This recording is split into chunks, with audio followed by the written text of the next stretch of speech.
Assalamualaikum warahmatullahi wabarakatuh. Bismillahirrahmanirrahim. Alhamdulillahirabbil alamin wassalatu wassalamu ala sayyidil mursalin nabiyina Muhammad wa ala alihi washabbihi ajmain. Wa man tabi'ahum bi ihsanin ila yaumiddin. Amma ba'd. A'udzu billahi minasy syaithanir rajim. Wa man yudlilillahu fama lahu min waliyyin min ba'dihi.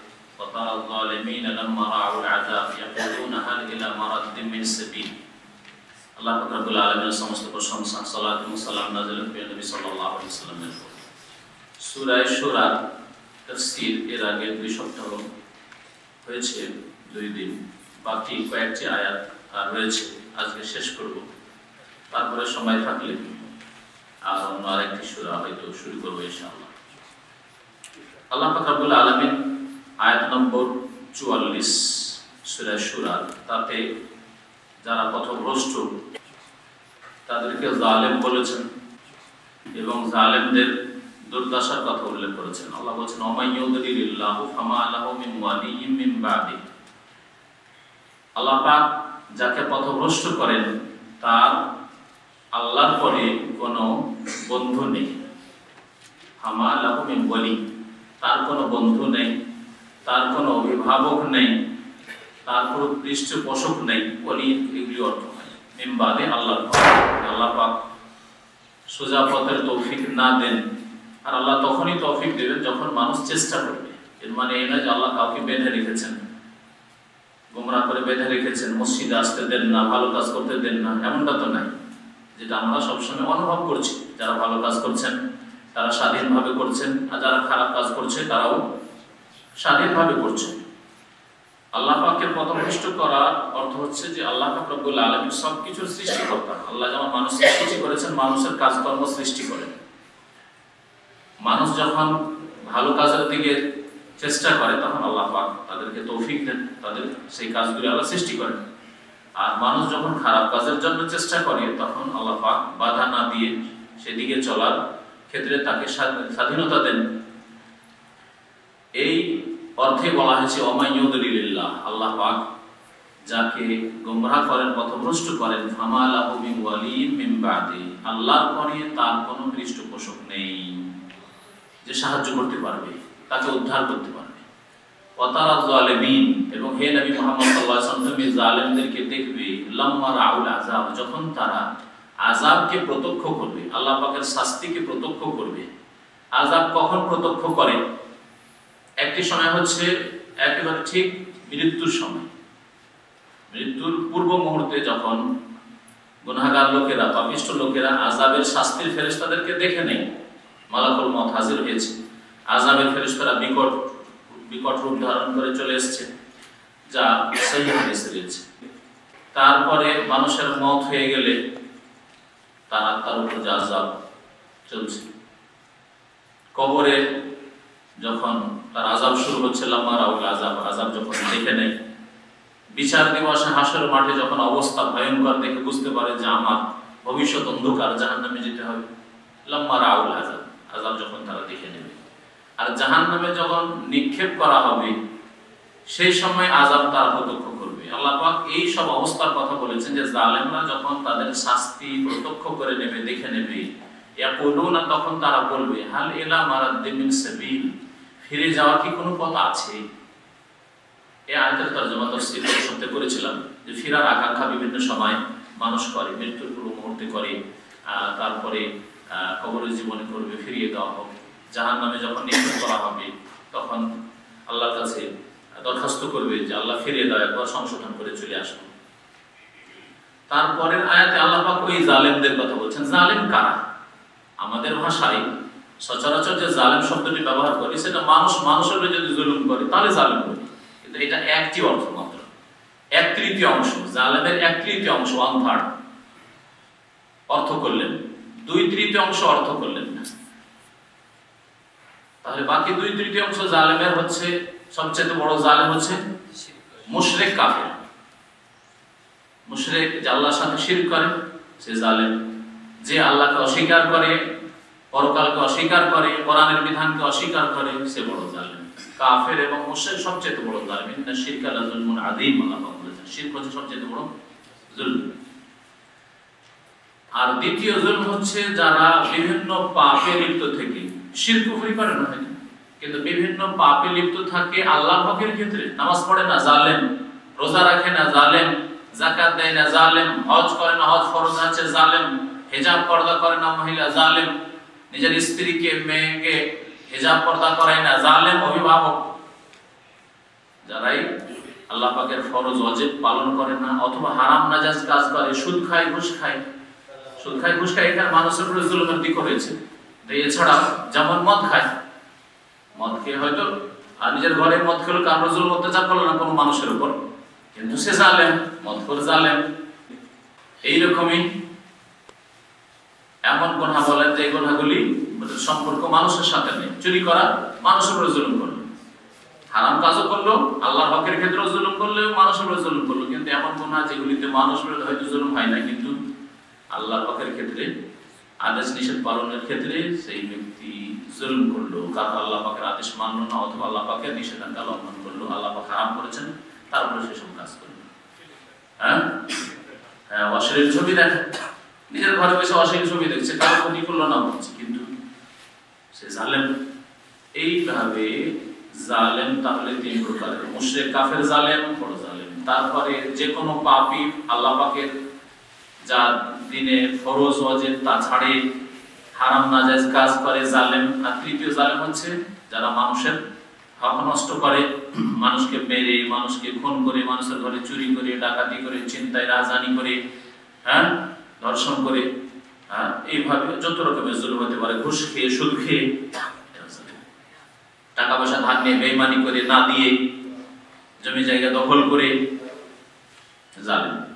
আল্লাহ পাক এই তিন রকমের জালেমদের কথা বলছেন, ওয়া তারাহুম, হে নবী তাদেরকে তুমি দেখবে, ইউরাদুনা আলাইহা, তাদেরকে জাহান্নামের উপর পেশ করা হচ্ছে, জাহান্নামে তাদেরকে নিক্ষেপ করা হচ্ছে, এই অবস্থায় তুমি দেখতে পাবে তাদেরকে। খাশিইনা মিনাল যুল্লি, তখন তারা লাঞ্ছনায়, ভৎসনায় তারা অবনত থাকবে, তাদের শির, তাদের মাথা অবনত থাকবে। আসামিদেরকে দেখেছেন না দেখেননি? আসামিকে যখন হাত পা বেঁধে নিয়ে যায়, পুলিশ পাহারা দিয়ে, তখন দেখেছেন আসামিকে এরকম করে দেখে? হ্যাঁ, গলা কাটতে দেখেছেন সৌদি আরবে, অথবা হাত কাটতে দেখেছেন, এইসব শাস্তি দেখেছেন, অথবা কোড়া মারতে, ব্যত্রাঘাত করতে যারা দেখেছেন, এমন কেউ দেখেছেন না দেখেননি? ব্যত্রাঘাত করতে দেখেননি? আমার জেলে আমরা মাঝে মাঝে বক্তব্য করতে যাই তো সাপ্তাহিক, তো ওখানে ওই যাদের ব্যত্রাঘাতের শাস্তি আছে, 2000-3000 ব্যত্রাঘাত হবে, 50-50-60 করে এরকম মারা হয় সপ্তাহে, মাসে একবার দুইবার। তো যাদের মারা হয় ওরা মাথাকে জিন্দিগিতে এটা পড়ুক আর না পড়ুক, এটা মুখ চুপ বেঁধে থাকে যাতে মুখটা কেউ দেখতে না পায়। তো জালেমরা দুনিয়াতেও লাঞ্ছিত, এরকম চোর, ডাকাত, লম্পট, আসামি ধরা পড়লে লাঞ্ছিত, ওপরে মুখ করে না, আসামি এভাবে থাকে। ওই রকমই জাহান্নামে যখন তাদেরকে নিক্ষেপ করা হবে, খাশিইনা, তাদের চেহারা অবনত থাকবে, মিনাল যুল্লি, লাঞ্ছনায়, লাঞ্ছনায় পাওয়া চেহারা। ইয়ানজুরুনা মিন তারফিন খাফি, যদি এদিক ওদিক দেখেও তো কিভাবে দেখবে? তারফুন মানে হচ্ছে দৃষ্টি, আর খাফি মানে লুকায়িত, লুকায়িত দৃষ্টিতে দেখবে। দেখেছেন চোর বা লাঞ্ছিত লোক যখন তাকায়, এভাবে তাকাবে, এভাবে তাকাবে না, মানুষের চোখে চোখে তাকাবে। ইয়ানজুরুনা মিন তারফিন খাফি ওয়া ক্বালা আল্লাযীনা আমানু, তখন মুমিনরা বলবে, যেসব মুমিনদের উপরে কাফের, জালেম, মানুষের উপরে জুলুমকারী জালেম, আর ফরজ ওয়াজিব ছাড়া জালেম, হারাম খাওয়া, হারাম কাজ করা জালেম, এরা দুনিয়াতে ঠাট্টা মজাক করত, নামাজিকে নিয়ে ঠাট্টা করত, মুমিন মুসলিম ধার্মিক লোককে নিয়ে ঠাট্টা করত। ওয়া ক্বালা আল্লাযীনা আমানু, সেই দিন মুমিনরা তাদেরকে বলবে, ইন্নাল খাসিরিনা আল্লাযীনা খাসিরু আনফুসাহুম, সত্যিকার অর্থে ক্ষতিগ্রস্ত। সত্যিকার অর্থে ক্ষতিগ্রস্ত কারা? আমরা দুনিয়াতে গরিব ছিলাম, আমরা ক্ষতিগ্রস্ত নেই, কামিয়াব। 50 বছর গরিব ছিলাম, আর তারপরে সুখ আর সুখ, সুখ আর সুখ, সুখের জীবন। কিন্তু ক্ষতিগ্রস্ত আজকে তোমরা, যারা দুনিয়াতে শাসন ক্ষমতাও পেয়েছো, ধন দৌলত পেয়েছো, নেতৃত্ব পেয়েছো, ভোগ বিলাসের সামগ্রীও পেয়েছো, কিন্তু বড়ই ক্ষতিগ্রস্ত। ধনের অভাব ছিল না, জনের অভাব ছিল না, চামচার অভাব ছিল না, মস্তানদের অভাব ছিল না, সবকিছুই ছিল, কিন্তু ক্ষতিগ্রস্ত। ইন্নাল খাসিরিন, নিশ্চয়ই সত্যিকার অর্থে ক্ষতিগ্রস্ত, আল্লাযীনা খাসিরু আনফুসাহুম, যারা নিজেদের ক্ষেত্রে ক্ষতিগ্রস্ত হবে, নিজের জানকে ক্ষতিগ্রস্তে নিমজ্জিত করবে, নিজে জাহান্নামে যাবে। ওয়া আহলিহিম ইয়াউমাল কিয়ামাত, এবং নিজের পরিবারকে ক্ষতিগ্রস্ত করেছে কিয়ামতের দিন। দুনিয়াতে সে বেনামাজি ছিল, সুতরাং তার স্ত্রীও বেনামাজি, তার ছেলে মেয়েরাও বেনামাজি, বেহায়া বেপরদা। নিজে মুনাফিক ছিল, ছেলে মেয়েরাও মুনাফিক। নিজে বেদিন ছিল, ছেলে মেয়েরাও, স্ত্রীও বেদিন। নিজে মুশরিক ছিল, নাস্তিক ছিল, সেজন্য ছেলে মেয়েরা মুশরিক অথবা নাস্তিক, কবর পূজারী। নিজে বিদাতি ছিল, সুতরাং স্ত্রী ছেলে মেয়ে ওরাও বিদাতি। বলে ইন্নাল খাসিরিন, সত্যিকার অর্থে ক্ষতিগ্রস্ত ওই লোকেরা, আল্লাযীনা খাসিরু আনফুসাহুম, যারা নিজেদেরকে ক্ষতিগ্রস্ত করবে আর নিজের পরিবার পরিজনকেও ক্ষতিগ্রস্ত করবে ইয়াউমাল কিয়ামা, কিয়ামতের দিনে। এরা আসল ক্ষতিগ্রস্ত, চিরকাল লসে, চিরকাল লসে থাকবে। আর আপনি আমি দুনিয়াতে যদিও কষ্ট পাই, তবু মাত্র কয়েকদিনের কষ্ট, তারপরে কোনো কষ্ট নেই, কোনো কষ্ট। নবী করিম সাল্লাল্লাহু আলাইহি সাল্লাম যখন ইন্তেকাল হচ্ছে, তখন ফাতেমা রাদিয়াল্লাহু তাআলা বলছেন যে, হে আব্বা, কত আপনার কষ্ট হচ্ছে, কত আপনার কষ্ট হচ্ছে। ওয়াকার বাবা, হায় আমার আব্বার কত কষ্ট হচ্ছে। তখন তিনি নবী করিম সাল্লাল্লাহু আলাইহি সাল্লাম ফাতেমা রাদিয়াল্লাহু তাআলা কে বলেছেন, লা কারবাতা আলা আবিকে বাদালিও, আজকের পরে তোমার আব্বার উপর কোনো কষ্ট নেই। আজকের পরে তোমার আব্বা মুহাম্মদুর রাসূলুল্লাহ সাল্লাল্লাহু আলাইহি ওয়াসাল্লামের কোনো কষ্ট নেই, এই কষ্ট শেষ, আর কোনো কষ্ট নেই। মুমিন যারা রাসূলুল্লাহ সাল্লাল্লাহু আলাইহি ওয়াসাল্লামের সত্যিকার অনুসারী, তাওহীদ আল্লাহর একত্রের ক্ষেত্রে, সুন্নাতের ক্ষেত্রে, নবী থেকে প্রমাণিত দিন না হলে দিন নাই, আমলের ক্ষেত্রে, ইবাদত বন্দেগীর ক্ষেত্রে, আখলাক চরিত্রের ক্ষেত্রে, তাদের মওতের পরে কোনো কষ্ট নেই, মওতের পরে কোনো রোগ নেই, বালা মুসিবত নেই, কোনো জুলুম অত্যাচার নেই, নির্যাতন নেই, আরাম, মওতের পরে আরাম। আল্লাহ বলেছেন, আল্লাহ শুনে রাখো, ইন্নাল যালিমিনা ফি আযাবিন মুকিম, নিশ্চয়ই জালিমরা চিরকালের আযাবে থাকে। আযাবিন মুকিম, মুকিম মানে হচ্ছে স্থায়ী। আকামা ইউকিমু থেকে মুকিম ইসম ফাইল, সেটা তার মানে অবস্থানকারী, যে আযাব সব সময় তোমার সাথে অবস্থান করবে, স্থায়ী আযাবে তারা থাকবে। ওমা কানা লাহুম মিন আউলিয়ান সুরুরাম মিন দুনিল্লাহ, তাদের কোনো বন্ধু, পৃষ্ঠপোষক, অভিভাবক থাকবে না যারা তাদের সাহায্য করতে পারবে আল্লাহ ছাড়া। আল্লাহ ছাড়া কেউ সাহায্য করতে পারবে না। ওমা ইউদরিল্লাহু ফামা লাহু মিন সাবিল, আর আল্লাহ যাকে গুমরাহ করে তার কোনো রাস্তা পাওয়ার ক্ষমতা নেই। ইস্তাজিবু লিরাব্বিকুম, আল্লাহ পাক মানুষকে সম্বোধন করে বলছেন যে, হে মানুষ, তোমরা তোমাদের রবের ডাকে সাড়া দাও। ইস্তাজাবা ইস্তাজিবু মানে জবাব দেওয়া, জবাব দেওয়া। যদি কেউ ডাকে, যেমন ছেলেকে ডাকছে আব্দুল্লাহ, জি আব্বা, এটা হচ্ছে ইস্তিজাবা, একে বলে ইস্তিজাবা। আল্লাহ পাক হজের ডাক দিয়েছেন ইব্রাহিম আলাইহিস সালামের মাধ্যমে, মুহাম্মদ রাসূলুল্লাহ সাল্লাল্লাহু আলাইহি ওয়াসাল্লামের মাধ্যমে, আর হাজী বা উমরাকারী হচ্ছে লাব্বাইক আল্লাহুম্মা লাব্বাইক, হচ্ছে আল্লাহর ডাকে সাড়া দাও। এইজন্য মাদ্রাসায় যখন হাজিরা হয়, ছাত্রদের রোল কল হয়, তখন লাব্বাইক বলে অথবা হাজির বলে, স্কুলে উপস্থিত বা প্রেজেন্ট স্যার, তাই না? তো এর নাম হচ্ছে ডাকে সাড়া দাও। আল্লাহ পাক বলছেন যে তোমাদের রবের ডাকে তোমরা সাড়া দাও। আল্লাহর ডাকে সাড়া দেওয়ার মানে কি? হ্যাঁ, আল্লাহর প্রতি ঈমান নিয়ে আসা, আল্লাহ পাক যে সব বিষয়ের প্রতি বিশ্বাস করতে বলেছেন তা বিশ্বাস করা, আল্লাহ পাক রব্বুল আলামিনের ইবাদত বন্দেগী করা, আল্লাহ পাকের আদেশ নিষেধ মেনে চলা। আল্লাহ পাক যেইভাবে মুসলিমকে জীবন যাপন করতে বলেছেন, তুমি মুসলিম হও, তারপরে এইরকম জীবন যাপন করো। সার্বিক জীবনের ক্ষেত্রে, নিজের ব্যক্তি জীবনে যেমন তেমন পারিবারিক জীবনে ওই রকমের জীবন গড়ে তুলো। এটা হচ্ছে আল্লাহর ডাকে সাড়া দাও। আল্লাহর ডাকে সাড়া দেওয়া মানে শুধু আজান হইলে নামাজ পড়তে যাওয়া নয়, আর বাকি জীবনে ফিরে ব্যবসায় আসলেন তখন হারাম কাজ করবেন, ব্যবসা ক্ষেত্রে যখন যাবেন, জমিতে মাঠে নামবেন, তখনও আল্লাহর ডাকে সাড়া দিতে হবে, হালাল রিজিক সন্ধান করতে হবে, আরাম থেকে বাঁচতে হবে। জীবনের প্রতিটি ক্ষেত্রে আল্লাহর ডাকে সাড়া দেওয়ার অর্থ হচ্ছে তোমাদের রবের ডাকে তোমরা সাড়া দাও, মিন ক্বাবলি আন ইয়াতিয়া ইয়াউমুন, সেই দিন আসার পূর্বে, লা মারাদ্দা লাহু মিনাল্লাহ, যেই দিনকে কেউ সরাতে পারবে না, যেই দিন আসাতে কেউ বাধা সৃষ্টি করতে, রাদ্দায়ারদ্দ মানে খণ্ডন করা, কেউ খণ্ডন করতে পারবে না। যেই দিন কার পক্ষ থেকে আসবে? মিন ক্বাবলি আন ইয়াতিয়া ইয়াউমুন মিনাল্লাহ, বলেছিল আল্লাহর পক্ষ থেকে যেই দিন আগমন করবে। কোন দিনকে বোঝানো হয়েছে? কিয়ামতের দিন। এমন একটা দিন আসবে, সেই দিনকে কেউ সরাতে পারবে না, যে আসতে দেব না। দুনিয়ার ক্ষেত্রে অনেক সময় যদি আপনি পূর্ব আভাস পেয়ে যান যে আমার অবস্থা খারাপ হতে যাচ্ছে, তাহলে আপনি হয়তো রাস্তা বদলে দিলেন, সতর্ক হয়ে গেলেন, তাই না? সামনে দেখছেন খুব জাম লেগে আছে, ডান দিকে বাম দিকে কাটিং করে গাড়িওয়ালাদেরকে দেখেন না, এইদিকে কেটে গেল ওইদিকে কেটে গেল, সামনে চেক পোস্ট আছে, হ্যাঁ চেক হচ্ছে, আর কাগজপত্র ঠিক নাই, গাড়ি এইদিকে ওইদিকে ঢুকে গেল, বেশি গেল, তাই না? তাহলে বিপদকে অনেক সময় খণ্ডন করতে পারে না, মানে চেষ্টা করতে পারে দুনিয়ার ক্ষেত্রে, কিন্তু কিয়ামত এমন একটা দিন, আল্লাহ পাক বলেছেন লা মারাদ্দা লাহু মিনাল্লাহ, আল্লাহর পক্ষ থেকে সেই দিন আসবে এবং সেই দিনকে কেউ খণ্ডন করতে পারবে না, দূরে সরাতে পারবে না। মা লাকুম মিন মালজাইন ইয়াউমাইদিন, সেই দিন কোনো আশ্রয় স্থল থাকবে না, আল্লাহর কাছে আশ্রয় নেওয়া ছাড়া আর কোনো আশ্রয় স্থল থাকবে না। লাজা ইয়ালজাউ মানে আশ্রয় নেওয়া, লুজু মাসদার, আর মালজা মানে আশ্রয় স্থল, ইসিম লাফজ সেটা। ওমা লাকুম মিন নাকির, আর তা অস্বীকার করার কোনো ক্ষমতা নেই।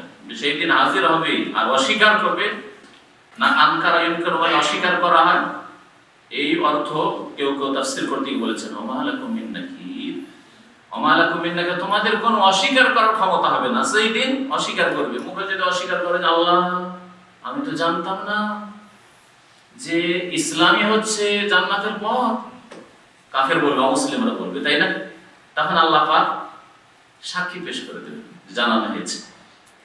যাদের মাধ্যমে পৌঁছেছে, যেসব রিসোর্স দিয়ে তাদের কাছে ওই জ্ঞান পৌঁছেছে, সেসব রিসোর্স হাজির হয়ে যাবে, যে জানতে পেরেছে, ইন্টারনেটের মাধ্যমে জানতে পেরেছে আল্লাহ দ্বীন ইসলাম সম্পর্কে।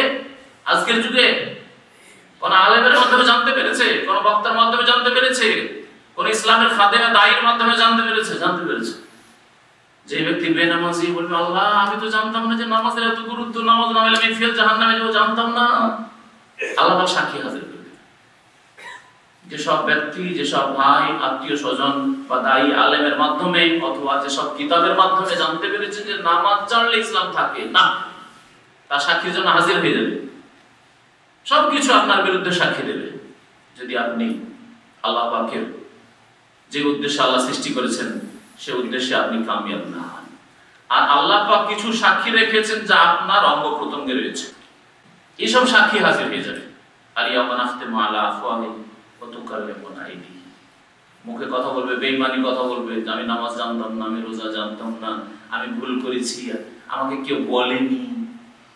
হাতে কথা বলতে লাগবে, পায়ে কথা বলতে লাগবে, অঙ্গ প্রত্যঙ্গ কথা বলতে লাগবে, আপনার বিরুদ্ধে কথা বলতে লাগবে, শরীরের চামড়া কথা বলবে। আসছে সূরা এর পরে সূরাই তাফসীরে বিস্তারিত আছে, সুতরাং আরো এদিকে যাচ্ছি। সুতরাং অস্বীকার করার কোনো ক্ষমতা থাকবে না। নাকির মানে এই অর্থ। নাকিরের আরেকটি অর্থ হয় যে তাফসীর করেছেন তাফসীরের কাছে, সেটা হচ্ছে যে নাকির মানে অপরিচিত হয়ে যাওয়া। যেমন কোন ব্যক্তিকে আপনি চেনেন না, আনকারতু, এই লোকটিকে আমি চিনতে পারলাম না, আরবি ভাষায় ব্যবহার হয়। তাহলে অনেক সময় হয় কি, আসামি অপরাধী অপরাধ করে কি হয়ে যায়, অপরিচিত হয়ে যায়। এমন এলাকায় চলে গেল সেখানে কেউ চেনে না, আপনাকে আপনার ডিস্ট্রিক্টে সবাই চেনে, তাই? যদি আপনি ওইরকম গণ্যমান্য না, তো ডিস্ট্রিক্ট হয়তো চেনে নেবে, ডিস্ট্রিক্ট ছাড়াও বাইরে বাইরে ডিস্ট্রিক্টও চেনে নিতে পারে। আর যদি আপনি একেবারে অপরিচিত লোক হন, তারপর আপনার গ্রামের লোক চেনে নেবে। এই জন্য যে সব লোকেরা সিনেমা দেখে, ফিল্ম দেখে আমাদের দেশে, গ্রামের আশেপাশে দেখে না, সিনেমা হলে দেখে, ঢাকা চলে যায়, দূরের শহরে চলে যায়। মাদ্রাসার ছাত্ররা আজকাল সিনেমা দেখা শুরু করেছে। এরা মাদ্রাসার আশেপাশে দেখবে না, যেখানে চেনে নেবে এই তো অমুক মাদ্রাসার ছাত্র, তালবে চেনে নেবে। যখন ছুটি হলো ওই শহরে গিয়ে সিনেমা দেখছে। অথচ আমরা মাদ্রাসায় পড়াশোনা করেছি, আমাদের যদি কল্পনাও ছিল না সিনেমা সার্কাস দেখা মাদ্রাসা ছাত্রের মধ্যে হইতে পারে, অসম্ভব কথা। মাত্র 30 বছরের মধ্যে এত পরিবর্তন এসেছে, 30 বছর বেশি পরিবর্তন, আজকে থেকে 20 বছর আগে শিক্ষকতা করেছি। আশ্চর্য হয়ে যাবেন যে ছাত্রদেরকে কত যে শাসন করতে হয়েছে এইসব কাছে। অথচ আমরা ছাত্র জীবনে তার আর 10-20 বছর আগে কল্পনাতে ছিল না যে মাদ্রাসার ছাত্র আবার এইসব কাছে।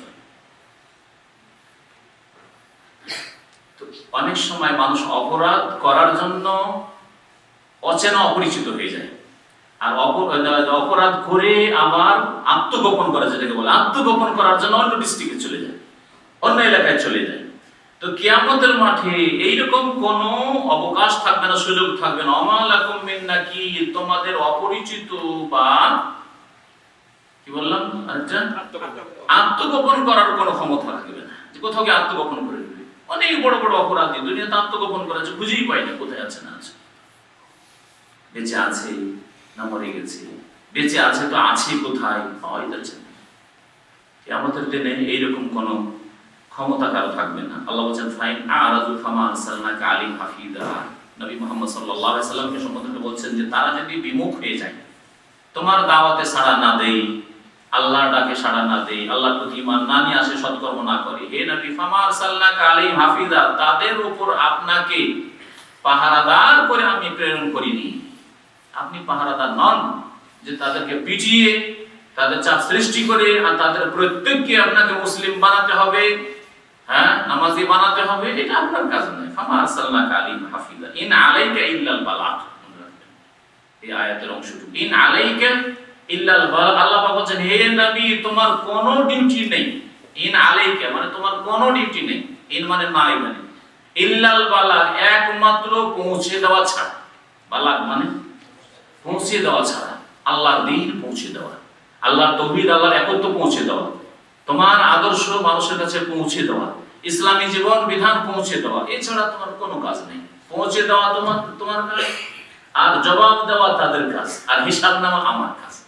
আল্লাহ পাক রব্বুল আলামিন বলেন হিসাব আমি নেব, তোমাকে হিসাব নেওয়ার জন্য পাঠাইনি। নবী করিম সাল্লাল্লাহু আলাইহি সাল্লামকে যদি আল্লাহ হিসাব নেওয়ার জন্য পাহারাদার করে না পাঠান, তাহলে আমাকে আপনাকে কোথায় হিসাব নেওয়ার জন্য মানুষের পাঠানো হয়েছে যে চাপ সৃষ্টি করবেন কারো উপর, হ্যাঁ কারো উপর নিজের কথা এক জবরদস্তি চাপিয়ে দিতে চাইবেন, আর মনে করো মানলো না তোমাকে মানাবো, তর্ক বিতর্ক করে মানাবো, দরকার হলে মারধর করে মারামারি করে মানাবো, এটা ইসলাম। এই জন্য আমাদের অনেক ভাইরা যারা প্রথম প্রথম দিনের কাজ করে কিন্তু দাওয়াতি কাজের হিকমত কৌশল বুঝেন না, তারা ও জবরদস্তি করার চেষ্টা করে না। কখনো মানুষের অন্তর জবরদস্তি করে ফেরানো যায় না, মানে মানুষের শরীর ফিরিয়ে দেওয়া যেতে পারে কিন্তু অন্তরকে ফেরানো যায় না। এই জন্য দুনিয়ার শাসকরা মানুষের দেহের উপরে রাজত্ব করেছে কিন্তু মানুষের অন্তর রাজত্ব করতে পারেনি।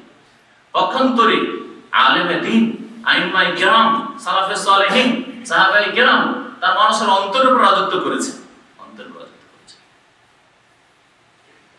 মানুষের অন্তরকে ফিরাতে হবে, এর নাম হচ্ছে দ্বীন, এর নাম হচ্ছে দ্বীনের আসল দাওয়াত দেওয়া। আল্লাহ পাক রব্বুল আলামিন জবরদস্তি করতে পারেন, কেউ যদি না মানে আপনার কাজ হচ্ছে ইন আলাইকা ইল্লাল বালাগ, আপনার কাজ হচ্ছে পৌঁছে দেওয়া। আল্লাহর হুজ্জত তার উপর কায়েম করে দিয়েছেন, কাল কিয়ামতে তার কোনো ওজর থাকবে না যে আল্লাহ আমাকে কেউ তো বলেনি, আল্লাহ আমাকে তো কেউ জানায়নি। না, আপনি সিডি দিয়েছেন, আপনি কিতাব দিয়েছেন, আপনি কথা বলেছেন, তবে একবার বলা যথেষ্ট নয় বা একবার দেওয়া যথেষ্ট নয়। হতে পারে যে কয়েকবার প্রয়োজন হতে পারে, হতে পারে যে 2-4-10 বার অস্বীকার করার পরে তারপরে দাওয়াতে সাড়া দিতে পারে। এই জন্য আপনার মেহনত চালিয়ে যেতে হবে। এই ক্ষেত্রে আম্বিয়া রাসূলগণের জীবনী আপনাকে সামনে রাখতে হবে। নূহ আলাইহিস সালাম কত বছর ইসলামের দাওয়াত দিয়েছেন?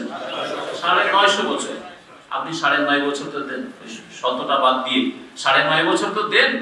একটা লোককে 9.5 বছর দাওয়াত দেন, তারপরে বলে যে না আমার কাজ হয়ে গেছে, আর পারবো না। আল্লাহ পাক তারপর ওয়াইন্না ইযা আযাকনাল ইনসানা মিন্না রাহমাহ, আর আমি আল্লাহ মানুষকে যখন আমার রহমতের আস্বাদন করাই। আল্লাহ পাক রব্বুল আলামিন মানুষকে কখনো তার অনুগ্রহ দান করেন, সচ্ছলতা দান করেন, সুখ দান করেন, শারীরিক সুখ, মানসিক সুখ, আর্থিক সুখ, পারিবারিক সুখ, এইরকম হয় কখনো কখনো। কখনো এর বিপরীতটা, এটাই তো মানুষের জীবন, তাই না? ভালো মন্দ নিয়ে জীবন। একজনের জীবনে আবার বিভিন্ন সময় বিভিন্ন রকম হয়, আবার কখনো কখনো একটা লোক অধিকাংশ সময় ভালোই কেটে গেল, আবার তার অধিকাংশ সময় খারাপ অবস্থায় কেটে গেল। এই তো মানুষের জীবন, তাই না? আল্লাহ পাক বলছে যে মানুষের খারাপ স্বভাব হচ্ছে যে ওয়াইন্না ইযা আযাকনাল ইনসানা মিন্না রাহমাতান, আমি আল্লাহ আমার পক্ষ থেকে যখন কোন মানুষকে কোন রহমতের আস্বাদন করায়, আমার দয়া, আমার অনুগ্রহের আস্বাদন করাই, ফারিহা বিহা, তখন অত্যন্ত উৎফুল্ল হয়ে যায়। একটা হচ্ছে এমনি খুশি হওয়া, আর একটা হচ্ছে অহংকারের খুশি। যে কোনো সুখ পেয়ে এমনি খুশি হওয়া, এবং এই খুশির বহিঃপ্রকাশ ঘটবে আল্লাহর শুকরিয়ার মাধ্যমে, এতে আল্লাহ সন্তুষ্ট হবেন। বুঝতে পেরেছেন না? যে কোনো মানুষ সুস্থ থাকলে শুকরিয়া আদায় করে না? খুশি হয় মানুষ না। যে কোনো মানুষ যখন সুস্থ থাকে মানসিক দিক থেকে, দৈহিক দিক থেকে, তখন খুশি হয়। খুশি হয় না? হয় না?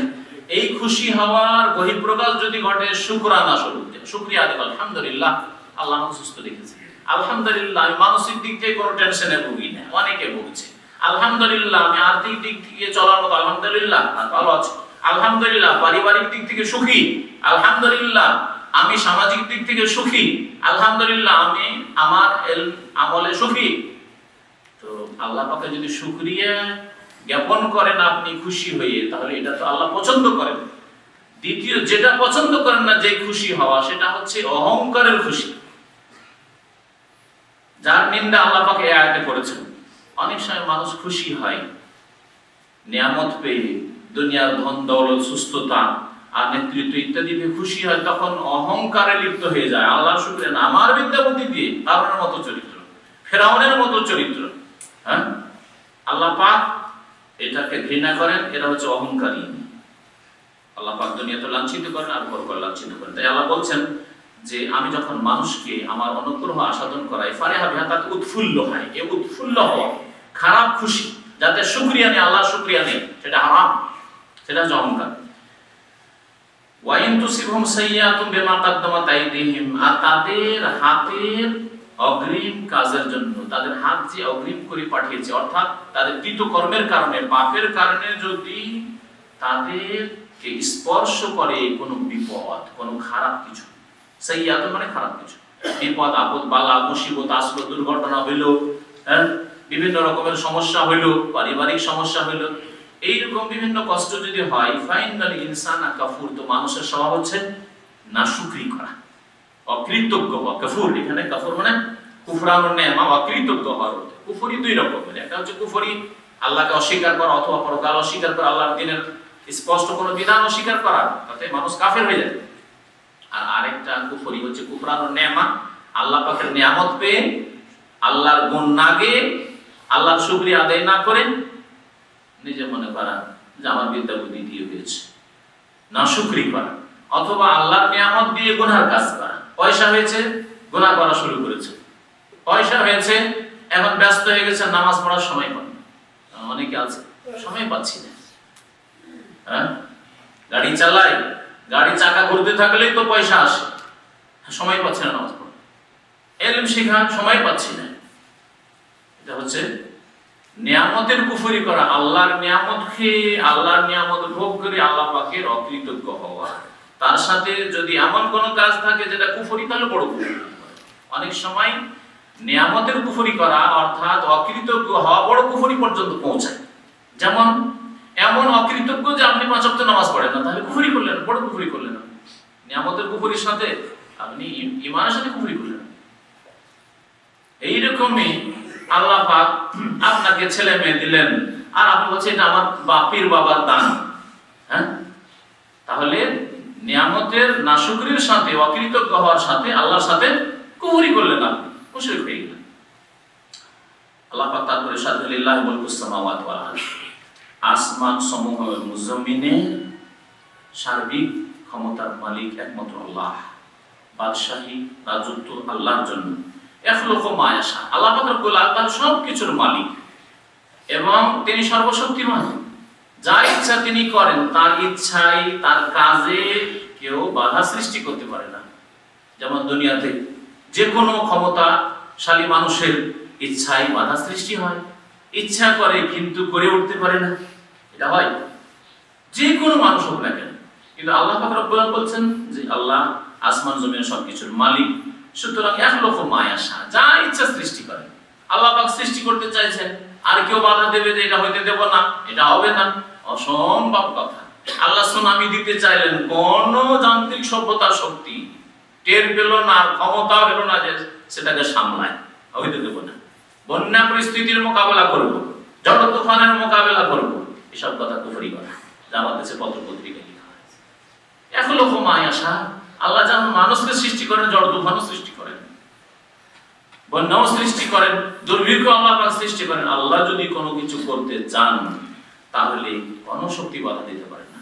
আর যদি কোনো কিছু না হয় তার মানে আল্লাহ সেটা করতে চাননি, এখানে ক্ষান্ত করেছেন, তাই ক্ষান্ত হয়েছে, না হলে ক্ষান্ত হতো না। ইহা বলে মাইয়াশা, সুতরাং আল্লাহ পাক রব্বুল আলামিন নিজের ইচ্ছা মতো যা কিছুই ইচ্ছা করেন তাই করেন। তার একটি দিক হচ্ছে যে আল্লাহ যাকে ইচ্ছা তাকে সন্তান দান করেন, কাউকে ছেলে সন্তান, কাউকে মেয়ে সন্তান, কাউকে উভয় রকমের, কাউকে আবার কিছুই দেন না। তাই আল্লাহ উল্লেখ করছেন ইহা বলে মাইয়াশা ইনাসা, ওয়াহাবা, ইয়াহাবু মানে হচ্ছে দান করা, হেবা, হেবা মানে দান করা, হেবা বিল আমাদের দেশে এটা আইন কানুনে আছে। হেবা মানে দান করা, হেবা মানে দান করা। এখান থেকে দোয়া যে রব্বানা হাবলানা মিন আজওয়াজিন, আল্লাহ হাবলানা আমাদেরকে দান করো। আমরের সেগা ওয়াহাবা থেকে হাবলান, হাব মানে দান করো, লানা আমাদেরকে, মিন আজওয়াজিনা আমাদের স্ত্রী বা আমাদের স্বামী, মহিলা তো হলো আমাদের স্বামী, ওয়া যুররিয়াতিনা আমাদের ছেলে মেয়ে, কুররাত আয়ুন এমন যাতে আমাদের চক্ষু ঠান্ডা হয়, চক্ষু শীতল হয়। হাব ওখান থেকে আল্লাহ বলেন ইহা বলে মাইয়াশা, যাকে ইচ্ছা আল্লাহ দান করেন ইনাসা মেয়ে সন্তান। আল্লাহ মেয়ে দিয়ে শুরু করেছেন, আল্লাহ কি দিয়ে শুরু করেছেন? মেয়ে সন্তান দিয়ে শুরু করেছেন। তার মানে ছেলের চাইতে মেয়ে সন্তানে বেশি বরকত আছে নিঃসন্দেহে। নবী করিম সাল্লাল্লাহু আলাইহি সাল্লাম জান্নাতের সার্টিফিকেট দিয়েছেন যারা মেয়ে যাদের ঘরে আসলো আর মেয়েদের ভালো আদব কায়দা শেখালো, নামাজি মেয়ে তৈরি করলো, পর্দানাশীল মেয়ে তৈরি করলো, বেনামাজি মেয়ে তৈরি করলো না। কলেজ ইউনিভার্সিটি পড়াইলো, বেনামাজি মেয়ে তৈরি করলো। হ্যাঁ, কলেজে কলেজে সহশিক্ষা দিল আর বেহায়া আমি পর্দা করে প্রেম করে ওখান থেকে গেল। হ্যাঁ বাবা তোমার ব্যবস্থা তুমি করে নাও, এই জন্য তো কলেজে পাঠিয়েছি, তাই না? আজকাল অনেক অভিভাবক চায় যে মেয়ে ওই দিক থেকে কোনো কিছু করিনি, সুযোগ সুবিধা দেয়। বাড়ি তো পর্দা এই জন্য যে সুবিধা দেয়, কোন ছেলে আসুক আর আমার মেয়ের সাথে একটু গল্প সল্প করুক, আমার ফুর্তি করুক, আর ওখান থেকে যাক, তাহলে পন্টন আর যৌতুক লাগবে না, এটাও একটা কারণ। যৌতুকি তো বিনা যৌতুকি হয়ে যাবে। এইরকম চরিত্রের কিছু অভিভাবক আছে, বাপ মা আছে, মা জানছে তারপর সুযোগ দেয়, বাবা জানছে তারপর সুযোগ দেয়। বহু পরিবার আছে মুসলিম সমাজে। আল্লাহ পাক বলছেন যে আল্লাহ যাকে ইচ্ছা মেয়ে দান করেন, মেয়ে দিয়ে আল্লাহ শুরু করেছেন। ওয়ায়াহাবু লিমান ইয়াশাউ যুকুর, আল্লাহ যাকে ইচ্ছা আবার ছেলে সন্তান দান করেন। আও ইউযাউযুহুম যুকরানা ওয়া ইনাসা, আবার কাউকে জোড়া জোড়া দেন। ইউযাউযু মানে জোড়া জোড়া, ছেলেও দেন মেয়েও দেন। আল্লাহ পাক আবার কাউকে দান করেন যুকরানা ওয়া ইনাসা, ছেলে সন্তান এবং মেয়ে সন্তান। কিছু মেয়ে দিয়েছেন, আল্লাহ কিছু ছেলে দিয়েছেন, এরকম আল্লাহ করেছেন। ওয়ায়াজআলু মান ইয়াশাউ আকিমা, আল্লাহ যাকে চান তাকে নিঃসন্তান করেন। বন্দা, আকিম মানে হচ্ছে বন্দা, বাঁচা করেন আল্লাহ পাক রব্বুল যাকে ইচ্ছা। ইন্নাহু আলিমুন কাদির, নিশ্চয় আল্লাহ পাক সবকিছুই জানেন আর কাদির সবকিছুর উপর সক্ষম, ক্ষমতাবান। আলিম, আল্লাহ পাক এখানে এই দুটি গুণ কেন, আল্লাহ পাকের 99টি নামের দুটি নাম কেন এখানে উল্লেখ করেন? আলিমুল কাদির, এতে রহস্য আছে। আল্লাহ জানেন যে আপনার জন্য মেয়ে কল্যাণকর না ছেলে কল্যাণকর। আপনি আশা করছেন ছেলে সন্তানের, কিন্তু আপনার ছেলে হয়তো চোর ডাকাত তৈরি হতো, আপনার মেয়েগুলো ভালো আদব কায়দা শিখিয়ে দিয়ে শ্বশুর বাড়ি পাঠিয়ে দিলেন, স্বামীর কাছে পাঠিয়ে দিলেন না, মায়ের চাকরটা বেঁচে গেলেন। কমপক্ষে সমাজ বলবে না যে অমুকের ছেলে ডাকাত, অমুকের ছেলে চোর, অমুকের ছেলে লম্পট লুচ্চা। আল্লাহ জানেন, আপনি জানেন না। আলিম, এই জন্য আলিম বলা আছে, আল্লাহ সবকিছু জানেন। আল্লাহ কাউকে আবার ছেলে দিয়েছেন, মেয়ে দেননি, তারও হিকমত আল্লাহ জানেন। বহু হিকমত থাকতে পারে, যেটা আমার আর আপনার কথা কাল্পনিক কথা, কিন্তু আল্লাহ পাক রব্বুল আলামিনের কাছে হিকমত আছে এবং আল্লাহ সবকিছু জানেন। আল্লাহ পাক কাউকে দুই রকমই দিয়েছেন, তার হিকমত। আল্লাহ পাক কিছুই দেননি, তাতেও হিকমত আছে। আপনাকে যদি ছেলে দিতেন তবুও হয়তো খারাপ হইতো, মেয়ে দিলেও হয়তো খারাপ হইতো। আল্লাহ পাক কিছুই দেননি, শুকরিয়া আদায় করে আলহামদুলিল্লাহ বলে যে আল্লাহর হিকমত আছে, এতে আল্লাহ হিকমত আছে। হতে পারে অনেক সময় ছেলে মেয়ে আপনার গুমরাহির কারণ, আপনার হারাম খাওয়ার কারণ, আপনার ইমান এত দুর্বল যে দুটো ছেলে মেয়ে হইলে এদেরকে পড়ানোর জন্য হারাম খাওয়া শুরু করতেন, হারাম ব্যবসা শুরু করতেন। কিন্তু স্বামী স্ত্রীর দুটো পেট আছে, চিন্তা করছেন আর কি চিন্তা করো, মরে গেলে তো শেষ, সুতরাং যা বেতন আছে তাই, হ্যাঁ এতেই ক্ষান্ত, আর হারাম করলেন না। হয়তো আপনার কল্যাণ আছে, আপনার এখন ঈমানের করলেন, আপনার আখিরাতের করলেন। আপনাদের ছেলে মেয়ের বোঝা হইলে তখন হারাম ব্যবসা শুরু করে দিতেন, হারাম উপার্জন শুরু করে দিয়ে জাহান্নামে চলে যেতেন। আপনি আপনার ছেলে মেয়েদেরকে জাহান্নামের রাস্তায় ফেলে দিতেন, হারাম খাওয়িয়ে তাদের জন্য হারাম রুজি রোজগার করে আপনার নিজেরও জানেন। খেজর আলাইহিস সালামের যে ঘটনা, আর ওই ছেলে যে ছেলেকে একটা নাবালক ছেলেকে হত্যা করে দিলেন, তাতে এই তো হিকমত না ছিল যে ওই ছেলে বড় হইলে বাপ মা ধার্মিক তাদেরকে গোমরাহ করে দিত। আল্লাহ পাক রব্বুল তাআলা আলিমুন কাদির, আর আল্লাহ পাক রব্বুল আলামিন কাদির এর জন্য বলা হয়েছে আল্লাহ পাক সর্বশক্তিমান, আল্লাহ সব কিছুর উপর সক্ষম। আল্লাহ আপনাকে 50 বছর দেননি, তারপরে আল্লাহ দিতে পারেন। জাকারিয়া আলাইহিস সালামকে দিয়েছেন, ইব্রাহিম আলাইহিস সালামকে দিয়েছেন, আপনার সামনে আদর্শ মজুদ আছে, দিতে পারে আল্লাহ পাক রব্বুল আলামিন কাদির। এমনকি আল্লাহ পাক রব্বুল আলামিন যে সিস্টেম করে দিয়েছেন স্বামী স্ত্রীর মিলন, পুরুষ নারীর মিলন, এছাড়াও আল্লাহ দিতে পারেন, তবে আল্লাহ দিবেন না, দিয়ে দেখিয়ে দিয়েছেন। আল্লাহ এরকম সৃষ্টি করে দেখিয়ে দিয়েছেন, আদম আলাইহিস সালামকে সৃষ্টি করে দেখিয়ে দিয়েছেন। পুরুষও ছিল, নারীও ছিল না। হাওয়া আলাইহিস সালামকে যখন সৃষ্টি করেন তখন পুরুষ ছিল কিন্তু নারী ছিল, আল্লাহ তাও দেখিয়ে দিয়েছেন। আর যখন ঈসা আলাইহিস সালামকে সৃষ্টি করে আল্লাহ পাক তখন দেখিয়ে দিয়েছেন যে স্ত্রী ছিল, নারী ছিল কিন্তু পুরুষ ছিল না, বাবা ছিল না, আল্লাহ পাক সৃষ্টি করে দিয়েছেন। তারপর আল্লাহ পাক সিস্টেম করে দিয়েছেন স্বামী স্ত্রীর মিলন হবে, তারপরে হালাল সন্তান বৈধ সন্তান হবে। আর যদি স্বামী স্ত্রীর মিলন না হয়ে যদি অবৈধ মিলন হয় তাহলে যারও সন্তান ওরা দোষের হবে, পশুর মতো জীবন যাপন হবে। আল্লাহ রব্বুল আলামিন এই নিজাম, তার নীতিমালা তৈরি করে দিয়েছেন। তারপরে মহান আল্লাহ ওহীর কথা উল্লেখ করেছেন, ওমা কানা লিবাশারিন আন ইউকাল্লিমাহুল্লাহ ইল্লা ওয়াহইয়ান আও মিন ওয়ারাই হিজাব আও ইউরসিলা রাসূলা। এখানে ওহীর তিনটি প্রকরণের কথা উল্লেখ করেছেন। ইমাম বুখারী রাহমাতুল্লাহ আলাইহি কিতাব সহিহ বুখারী শুরু হয়েছে কিসের চ্যাপ্টার দিয়ে? ওহীর চ্যাপ্টার দিয়ে শুরু হয়েছে, ওহী দিয়ে শুরু হয়েছে। কোন কোন ইমামগণ ঈমান দিয়ে শুরু করেছেন, কোন কোন ইমামগণ তাহারাত ওযু পবিত্রতা দিয়ে শুরু করেছেন। প্রত্যেকের শুরু করার পিছনে রহস্য আছে, কিন্তু ইমাম বুখারী রাহমাতুল্লাহ আলাইহি যেভাবে শুরু করেছেন তার সেটা বেশি সূক্ষ্ম।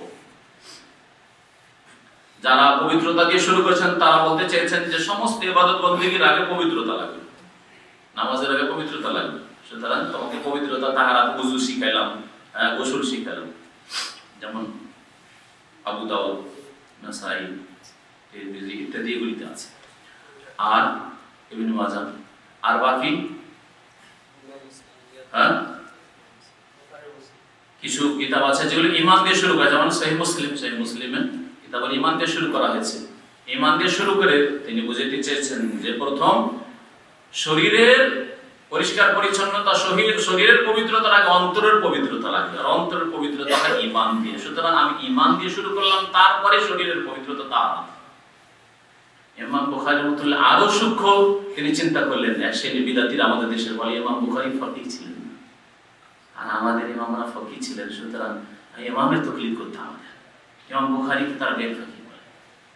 যদি ফকিহ মানে তিনি পণ্ডিত ছিলেন না আর তার ফিকহের জ্ঞান ছিল না, তাহলে এত সূক্ষ্ম কথা কি করে চিন্তা করলেন যে শরীরের পবিত্রতা, অন্তরের পবিত্রতা, এসবের উৎস হচ্ছে ওহী। ওহী, সুতরাং আগে ওহী জানতে হবে যে শরীরের পবিত্রতা কোত্থেকে নিতে হবে, খেয়াল খুশি নিতে হবে না, ওহী থেকে নিতে হবে। অন্তরের পবিত্রতা, ঈমান কোত্থেকে নিতে হবে, ওহী থেকে নিতে হবে। সুতরাং আমি ওহী দিয়ে আমার কিতাব শুরু করলাম, কিতাবুল ওহী।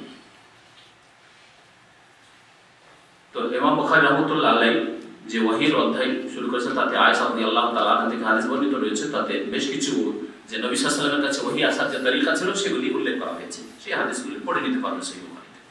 আল্লাহ পাক এখানে তিনটি তরিকার কথা উল্লেখ করেছেন।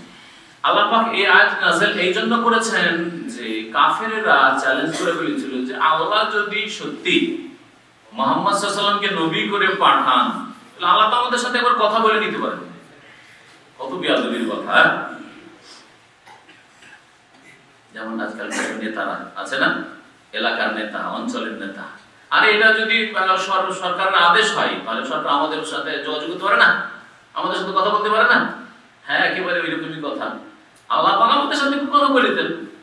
অষ্টম পারা যে বুঝছেন 30 পারা কোরআন কারীমে তার প্রথম আয়াত হলো লাউলা, কাফেররা বলেছিল লাউলা ইউকাল্লিমুনা আল্লাহ, আল্লাহ আমাদের সাথে কথা কেন বলেন না? তোমার মাধ্যমে শুধু আমাদেরকে জানলে ঈমান আনতে হবে, পরকাল বিশ্বাস করতে হবে, শিরিক ছাড়তে হবে, এই দেবদেবী ছাড়তে হবে, এটা তোমার মাধ্যমে কেন? আল্লাহ এখন আমাদের সাথে সরাসরি কথা বলেনি। লাউলা ইউকাল্লিমুনা আল্লাহ, আল্লাহ আমাদের সাথে কথা কেন, আও তাতিনা, অথবা কোনো নিদর্শন স্পষ্ট কিছু পাঠিয়ে দেন, উপর থেকে আকাশ থেকে নেমে আসবে আমাদের চোখের সামনে, আর দেখবো, দেখে বিশ্বাস করে নেব। তোমার কাছে ওহী আসছে না আসছে, তুমি আল্লাহর পক্ষ থেকে বলছো না মন গড়া বলছে, এইসব আমরা কি করে বিশ্বাস করবো? কাফেররা এই কথাই বলেছিল মক্কা। আল্লাহ পাক তার জবাবে এই আয়াত নাযিল করলেন, ওমা কানা লিবাশারিন, কোন মানুষের পক্ষে সম্ভব নয়, আল্লাহ বলছেন কোন মানুষের পক্ষে সম্ভব নয়। সুবহানাল্লাহ, এমন কি নবী রাসূল গণের পক্ষেও সম্ভব নয়, লিবাশার কোন মানুষের পক্ষে সম্ভব নয়, আইয়ুকাল্লিমাহুল্লাহ, যে আল্লাহ পাক সরাসরি কথা বলবেন, আল্লাহর সাথে সরাসরি কথা বলবে, আল্লাহ সামনে হাজির, এটা কোন মানুষের পক্ষে সম্ভব নয়। ইল্লা ওয়াহিয়ান, তবে একটি তরিকা হচ্ছে মানুষের সাথে অর্থাৎ নবী রাসূলের সাথে কথা বলার ওহী যোগে, ইল্লা ওয়াহিয়া, ওহীর মাধ্যমে। আও মিন ওয়ারাই হিজাব, ওহী করেছেন যেমন নবী করিম সাল্লাল্লাহু আলাইহি ওয়াসাল্লাম কাছে আল্লাহ পাক ওহী করেছেন। ওহী করার ওহীর অর্থ হচ্ছে যে আল্লাহ পাক জিবরাইল পাঠালেন না, স্বপ্ন যোগে আল্লাহ পাক সরাসরি কোন নবীকে জানিয়ে দিলেন, অথবা অন্তরে আল্লাহ পাক রব্বুল আলামিন কোন কথা সৃষ্টি করে দিলেন, এটা হচ্ছে আল্লাহ পাকের ওহী, প্রত্যাদেশ। এ হচ্ছে ওহীর ব্যাখ্যা এখানে। আর আরেকটা ওহী হচ্ছে যে জিবরাইল মারফত, সেটা পরে আসছে। আও মিন ওয়ারাই হিজাব, দ্বিতীয় পদ্ধতি হচ্ছে আল্লাহ পাকের সাথে কথা বলা বা আল্লাহর বিধান জানা, সেটা আও মিন ওয়ারাই হিজাব, পর্দার আড়াল থেকে। পর্দার আড়াল থেকে আল্লাহ কথা বলতে পারে, সরাসরি সামনে কোন বান্দা আল্লাহ পাকের সামনে হাজির হবে আর আল্লাহ কথা বলবেন, আর সে বেঁচে থাকতে পারবে, চূর্ণ বিচূর্ণ হয়ে যাবে, নিশ্চিন্ন হয়ে যাবে। অসম্ভব কথা কোন মানুষের কথা বলে, তাই না? কিন্তু পর্দার আড়াল থেকে, যেমন মুসা আলাইহিস সালামের সাথে আল্লাহ পাক রব্বুল কথা বলেছেন, কিন্তু মিন ওয়ারাই হিজাব, পর্দার আড়াল থেকে, পর্দার আড়াল থেকে আল্লাহ কথা বলেছেন। আও ইউরসিলা রাসূলান, তৃতীয় ওহীর পদ্ধতি হচ্ছে আল্লাহ পাক যদি পর্দার আড়াল থেকে কথা বলেন, এটাও ওহী, যেমন মুসা আলাইহিস সালামের সাথে আল্লাহ পাক রব্বুল ওহী করেছেন, ইন্নী আনা আল্লাহ, আমি আল্লাহ বলছি, ফাখলা আলাইক, তোমার জুতা খুলো, ইন্নাকা বিল ওয়াদিল মুকাদ্দাসে তুয়া, ওয়া আনা আখতারতুকা লিমা ইউহা, তোমাকে আমি চয়ন করেছি, বাছাই করেছি নবী করে, ইত্যাদি আল্লাহ পাক কথা বলেছেন, এগুলি ওহী। আও ইউরসিলা রাসূলান, তৃতীয় আল্লাহ পাকের কথা বলার উপায় মানুষের সাথে হচ্ছে যে কোন দূত প্রেরণ করে আল্লাহ, অর্থাৎ ফেরেশতা দূত, মালায়েকাদের মধ্য থেকে, মালায়েকার মধ্য থেকে দূত প্রেরণ করেন, অর্থাৎ জিবরাইল আলাইহিস সালামকে, যিনি ওহী বাহক, তাকে প্রেরণ করে, অথবা আল্লাহ পাক অন্য কোন ফেরেশতা আল্লাহ পাঠাতে পারেন ইচ্ছা করলে, কিন্তু জিবরাইল আলাইহিস সালামের উপরে এই দায়িত্ব ন্যস্ত ছিল। ফায়ুহিয়া বিইذনিহি, সুতরাং আল্লাহ তার ইচ্ছা মোতাবেক, তার অনুমতি ক্রমে ওহী করে থাকেন, মা ইয়াশা, যা আল্লাহ পাক চান। আল্লাহ পাক রব্বুল আলামিন তাহলে তিনটি পদ্ধতি ওহীর বা মানুষকে আল্লাহর জ্ঞান দেওয়ার বর্ণনা করলেন এখানে। ইন্নাহু আলিয়্যুন হাকীম, নিশ্চয় আল্লাহ পাক রব্বুল সুমহান। আল্লাহর সাথে সরাসরি কথা বলা সম্ভব নয়, কেন? কারণ আল্লাহ পাক রব্বুল আলামিন অতি উচ্চ, আলী, সুমহান, সুতরাং আল্লাহর সাথে মানুষের কথা বলা সম্ভব নয়। হাকীম, এবং এতে আল্লাহ পাকের হিকমত রয়েছে, প্রজ্ঞা রয়েছে, তিনি প্রজ্ঞাময়। আল্লাহ পাক তারপরে ইরশাদ করেছেন কোরআনে কারীমের কথা, ওয়াকাযালিকা আওহায়না ইলাইহি, এইভাবে যেমন আমার ওহী করার তরিকা পদ্ধতি, ঠিক এইভাবে হে নবী মুহাম্মদ সাল্লাল্লাহু আলাইহি সাল্লাম, তোমার নিকট আমি ওহী করেছি, রূহাম মিন আমরিনা, আমার আদেশ এর সাথে, রূহ মানে কোরআনুল কারীম, এই রূহ বলা হয়েছে কোরআনে কারীমকে, অধিকাংশ তাফসীরকার এই রূহ মানে কোরআনে কারীম বলেছেন, আর এটাই হচ্ছে ঠিক, এটাই হচ্ছে ঠিক যে আল্লাহ পাক ওহী করেছেন মুহাম্মদ সাল্লাল্লাহু আলাইহি সাল্লামকে রূহাম মিন আমরিনা, আমার আদেশের, মানে আল্লাহ পাকের আদেশের রূহ, অর্থাৎ আমার আদেশ নিয়ে কোরআনে কারীম ওহী করেছি। কোরআনে কারীমকে আল্লাহ রূহ কেন বললেন? কোরআনে কারীমকে আল্লাহ নূর বলেছেন, যেমন আলো দিয়ে রাস্তা পাওয়া যায়, ঠিক তেমনি কোরআন দিয়ে অসংখ্য মানুষ সঠিক রাস্তা পেয়েছে, জান্নাতের রাস্তা পেয়েছে। কোরআনকে আল্লাহ রূহ কেন বললেন? এই জন্য বললেন, যেমন রূহ দিয়ে শরীর কি হয়, প্রাণ পায়, জীবিত হয়, না হলে শরীর মুর্দা শরীর, নড়াচড়া করতো না। আদম আলাইহিস সালামকে আল্লাহ পাক সৃষ্টি করার পরে, মানে তৈরি করার পরে, বডিটা তৈরি করার পরে যখন ফেলে রেখেছিলেন, কতদিন ধরে পড়ে আছে, এটা বডি পড়ে আছে, মাটির তৈরি একটা বডি পড়ে আছে, মাথা থেকে পা পর্যন্ত কোনো নড়াচড়া নেই। যেমনই তাতে রূহ দিলেন আল্লাহ পাক রব্বুল আলামিন, তখন উঠে বসলেন, তাই না? সহিহ বুখারী হাদিসে রয়েছে। উঠে বসলেন। তো রূহ দিয়ে যেমন শরীর জীবিত হয়, ঠিক তেমনি কোরআনে কারীম দিয়ে মানুষের হৃদয় জীবিত হয়, কলব জীবিত হয়। কোরআনে কারীম যদি নাযিল না হইতো তো এই মুর্দা দিলগুলো কখনো জীবিত হইতো না।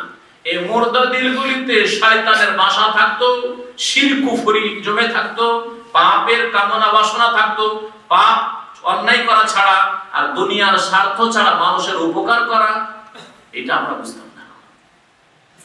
মানুষের উপকার করে যে আমরা যে শান্তি পাই, এটা হচ্ছে মানুষের চরিত্র। এটা কখনো শিখতে পারতাম না যদি কোরআনে কারীমে এই রূহ নাযিল না হইতো। এর মাধ্যমে আমাদের অন্তরে আল্লাহ পাক প্রাণ দান করেছেন, হায়াত দান করেছেন।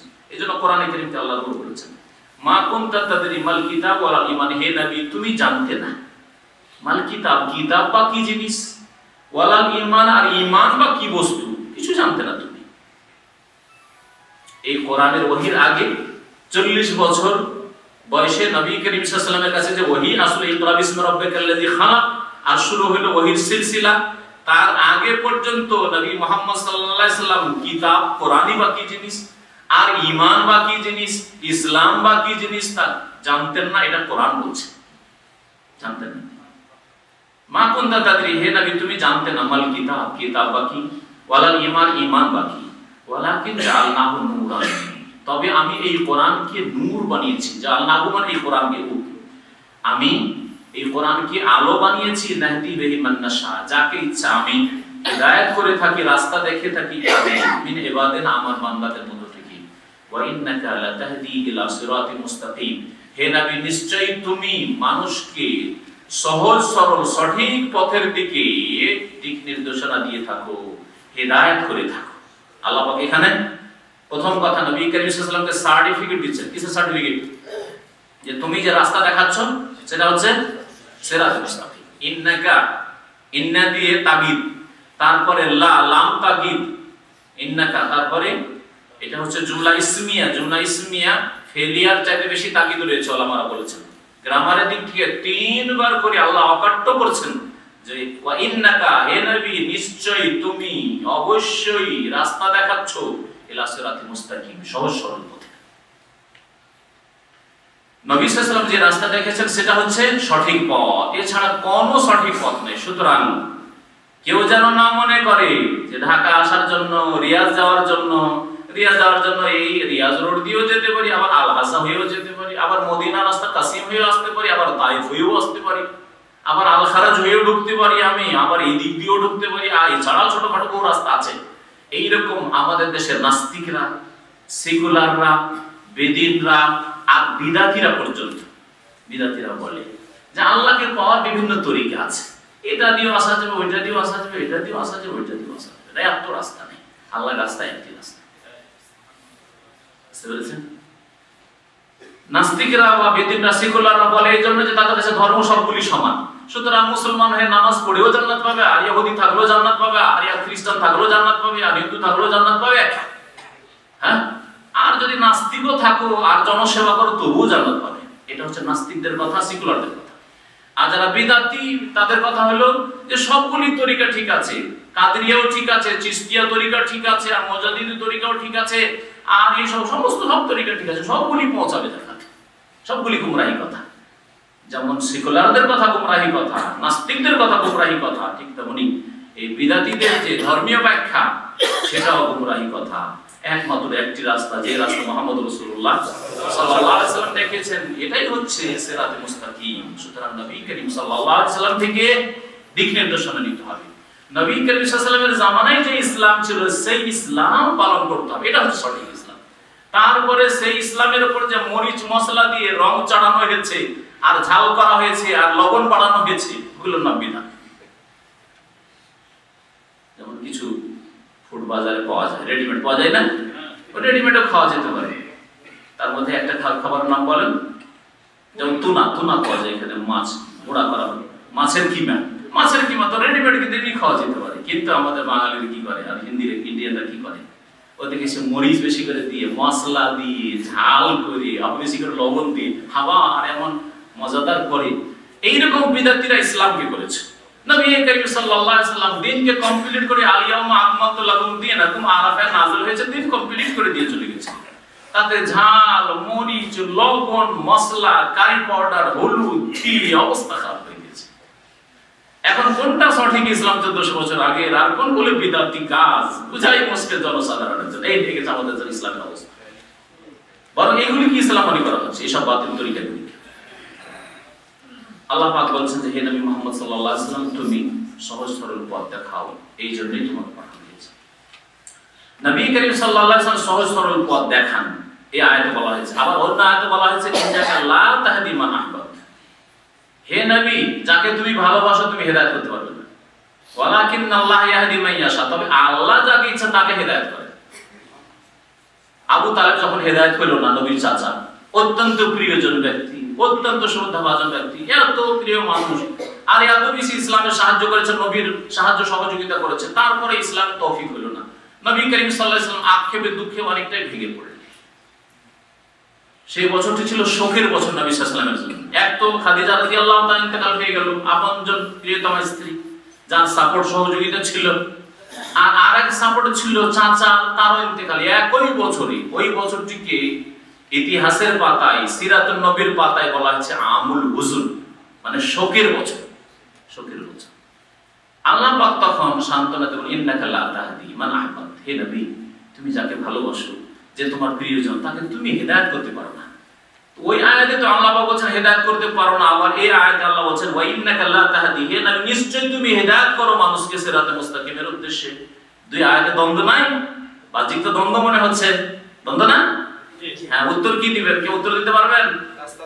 হ্যাঁ, নবী করিম হেদায়েতের দুটি অর্থ হয়। হেদায়েত মানে, হেদায়েতের বাংলা অর্থ হচ্ছে রাস্তা দেখানো, সহজ ভাষায়, তাই দিক নির্দেশনা দেওয়া, রাস্তা দেখানো।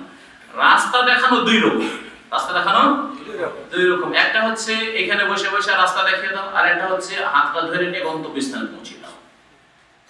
আরবি ভাষা, এটা বাংলা ভাষা বলে, আরবি ভাষা একটা হচ্ছে তৌফিক, আর একটা হচ্ছে ইরশাদ, দালালা।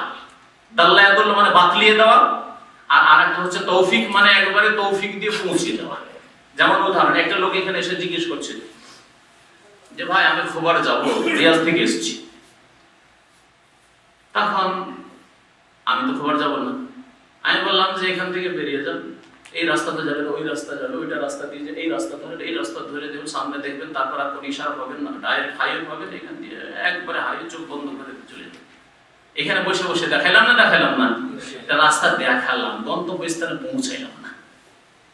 হতে পারে রাস্তা গিয়ে আবার ভুল করে, আমরা অনেক সময় এরকম ভুল করি, কত লোককে জিজ্ঞেস করতে, আবার গিয়ে কোন দিক থেকে কোন দিকে চলে গেছি, তাই না? গোমরা হওয়ার মানে রাস্তা হারিয়ে দেওয়ার আশঙ্কা আছে। আর একজন ভাই আছেন আমাদের, সেলিম ভাই আছেন, মাশাআল্লাহ, আমি তো খবর যাবো, একটু পরে খবর যাবো, থামেন। তারপরে গাড়িতে উঠালেন তাকে, আর ওর কাছে গাড়ি থাকবে, পিছনে পিছনে ফলো করে আসেন আমার সাথে সাথে আসেন, নিয়ে গিয়ে একবার খবর, এই খবর পৌঁছে দিলেন। রাস্তা তো দুটোই দেখাবে, কিন্তু একটা হচ্ছে এখানে বসে বসে দেখার, একটা হচ্ছে গন্তব্যস্থানে পৌঁছে দাও। গন্তব্যস্থানে পৌঁছে দেওয়াকে তৌফিক বলা হয়। তৌফিক দেওয়া কাজ কার? আল্লাহ পাকের কাজ, নবীর কাজ তৌফিক দেওয়া নাই। নবী যদি তৌফিক দেওয়ার ক্ষমতা হইতো, তাহলে আপন চাচা আবু তালেবকে, আবু লাহাবকে কখনো কাফের অবস্থায় ছেড়ে দিতেন। হ্যাঁ, তবে নবী রাস্তা দেখিয়েছেন, রাস্তা দেখানোতে কোন রকমের ত্রুটি করেননি তিনি, কোন রকমের ঘাটতি রাখেননি, যথাসাধ্য যতটা তৌফিক আল্লাহ দিয়েছেন চেষ্টা করতে থেকেছেন। কিন্তু গন্তব্যস্থানে পৌঁছা কাজটা আল্লাহ নিজের জন্য খাস রেখেছে, যে এটা আমি কোনো বান্দাকে দেব না, কোনো নবী রাসূলকে, এটা আমার কাজ। অন্তর ফিরিয়ে দেওয়া আর গন্তব্যস্থানে পৌঁছে দেওয়া, জান্নাতে পৌঁছে দেওয়া, জান্নাতের রাস্তায় পৌঁছে দেওয়া, এটা আমার কাজ। আল্লাহ পাক রব্বুল আলামিন আব্বাসকে তৌফিক দিয়েছেন, হামজাকে তৌফিক দিয়েছেন, গত সপ্তাহে বলেছি। আবু লাহাবকে তৌফিক দেননি, শত্রুতা করেছে। আবু তালেব শত্রুতা করেনি, কিন্তু আল্লাহ পাক ইমানের তৌফিক দেননি। আল্লাহ পাক রব্বুল আলামিনের কাজ হচ্ছে গন্তব্যস্থানে পৌঁছে দেওয়া, তৌফিক দেওয়া। আর মানুষের কাজ, নবীর কাজ হচ্ছে, কোরআনের কাজ ওই রকমই। কোরআন রাস্তা দেখাবে, কিন্তু কোরআন গন্তব্যস্থানে পৌঁছাতে পারবে না। নবী করিম সাল্লাল্লাহু আলাইহি ওয়াসাল্লাম যেমন রাস্তা দেখিয়েছেন, ঠিক তেমনি কোরআনও রাস্তা দেখিয়ে থাকে। এই জন্য কোরআন হুদাল লিল মুত্তাকিন, হুদান আল্লাহ বলেছেন, হিদায়াত, কোরআনে দিক নির্দেশনা রয়েছে। তো এইখানে এই আয়াতে হেদায়াত, রাস্তা বাতলানোর অর্থ রয়েছে। আর যেখানে বলছে ইন্নাকা লা তাহদি, হে নবী তুমি হেদায়েত করতে পারবে না, মানে তুমি তৌফিক দিতে পারবে না, ওই অর্থ রয়েছে। হেদায়েতের দুটো অর্থ, একটি শব্দের একাধিক অর্থ হতে পারে, এই দুইটি অর্থ হেদায়েতের। আল্লাহ বলছেন যে সহজ সরল পথ কোনটি? সিরাতিল্লাহ, সেটি হচ্ছে আল্লাহর পথ। সিরাতিল্লাহ, আল্লাহর পথ। আল্লাযী লাহু মা ফিস সামাওয়াতি ওয়া মা ফিল আরদ, যার জন্য রয়েছে আসমান জমিনের সমস্ত কিছু, সমস্ত কিছু একমাত্র আল্লাহ। আল্লাহ সবকিছুর মালিক। আল্লাহ শুনে রাখো, সুতরাং ইলাল্লাহি তাসিরুল উমুর, সমস্ত কাজ, সমস্ত বস্তু আল্লাহর কাছেই ফিরে যাবে। যখন আসমান জমিনের সবকিছুই আল্লাহ, তখন কার কাছে ফিরে যাবে? আল্লাহর কাছে ফিরে যাবে। দেখেন আল্লাহর কাছে মানুষ কিভাবে ফিরে যাচ্ছে, আল্লাহর কাছে কিভাবে মানুষ ফিরে যাচ্ছে। মায়ের পেট থেকে আসলেন, হ্যাঁ আসলেন না? কার কাছ থেকে আসলেন? আল্লাহর কাছ থেকে আসলেন। আবার কোথায় যাচ্ছেন? ধীরে ধীরে ধীরে ধীরে শক্তিশালী হইলেন, আবার দুর্বল হইতে হইতে হইতে কবরে পৌঁছে গেলেন, মাটিতে পৌঁছলেন, মাটি থেকে উঠবেন, আবার আল্লাহর কাছে হাসরের মাঠে হাজির। সমস্ত কাজ, সমস্ত বস্তু, সমস্ত জিনিস, সমস্ত সৃষ্টি আল্লাহর কাছে ফিরে যাবে। জিন, যত রকমের সৃষ্টি, গাছপালা, আসমান জমিন, ফেরেশতা, মালায়েকা, সব আল্লাহর কাছে ফিরে যাবে। আল্লাহর কাছে ফিরে যেতেই হবে। সুতরাং যখন আল্লাহর কাছে ফিরে যেতে হবে, এই ঈমান আছে, তাহলে গাফিলতি কেন? যেসব ভাইদের নামাজি গাফিলতি, যেসব ভাইদের ফরজ কাজে গাফিলতি, এই গাফিলতি কেন? যদি ঈমান ইয়াকিন থাকে তাহলে গাফিলতি হওয়া অবশ্যই হতে পারে না। আর যদি গাফিলতি থাকে আর বলেন যে আমার ঈমান আছে, তাহলে আপনার ঈমানে সন্দেহ আছে। আল্লাহ পাক রব্বুল আলামিন যেন তৌফিক দান করেন। আমিন। আল্লাহ যেন আমাদের গুনাহ খাতা মাফ করে দেন, নেক আমলের তৌফিক দান করেন। আল্লাহ পাক রব্বুল আলামিন কোরআনে কারীম বোঝার এবং তার প্রতি আমল করার, সর্বস্তরে কোরআনে কারীমের বিধান বাস্তবায়ন করার জন্য তৌফিক দান করেন। আল্লাহ পাক রব্বুল আলামিন যেসব ভাইয়েরা আমাদের এখানে হাজির হয়েছেন এবং তাদের বিপদ আর বালা মুসিবত রয়েছে, আল্লাহ পাক তাদের যেন বালা মুসিবত দূর করে দেন। আমাদের গুনাহ খাতা আল্লাহ পাক যেন মাফ করে দেন। আমাদের আপনজন যারা গোমরাহ হয়ে রয়েছে, আল্লাহ পাক তাদেরকে যেন হিদায়াত দান করেন। আল্লাহ পাক যারা অসৎ জীবন যাপন করেছে মুসলিম, তাদেরকে আল্লাহ পাক সৎ জীবন যাপনের তৌফিক দান করেন। যেসব জালেমরা মুসলিমদের জন্য অত্যাচার করেছে, আল্লাহ পাক যেন তাদের বড় শাস্তি দুনিয়াতে দেন এবং যে শাস্তি থেকে মানুষরা যেন শিক্ষা পায়। আল্লাহ জালেমদেরকে তুমি ধ্বংস করো, আর মুমিন মজলুম যারা জুলমের শিকার হয়েছে, আল্লাহ পাক তাদের গুনাহ খাতা মাফ করো। আল্লাহ তাদের উপর থেকে জুলমের অবসান ঘটাও। আল্লাহ পাক রব্বুল আলামিনের কাছে দোয়া করি, আল্লাহ পাক আমাদের সকলকে যেন জান্নাতুল ফিরদাউস দান করেন। আল্লাহ পাক আমাদের কবরের জীবনকে যেন সুখী করেন। আল্লাহ পাক আমাদেরকে দুনিয়াতে যতদিন রাখবেন ঈমানের অবস্থায়, নেক আমলের অবস্থায় রাখেন। আল্লাহ পাক 5 ওয়াক্ত নামাজ কায়েম করার তৌফিক দান করেন। যেসব ভাইয়েরা এখানে হাজির হচ্ছেন, আল্লাহ পাক তাদেরকে ফরজ নামাজ, ফজর নামাজ সহ আল্লাহ পাক আদায় করার জন্য তৌফিক দান করেন। শিরক বিদআত থেকে মুক্ত হওয়ার জন্য তৌফিক দান করেন।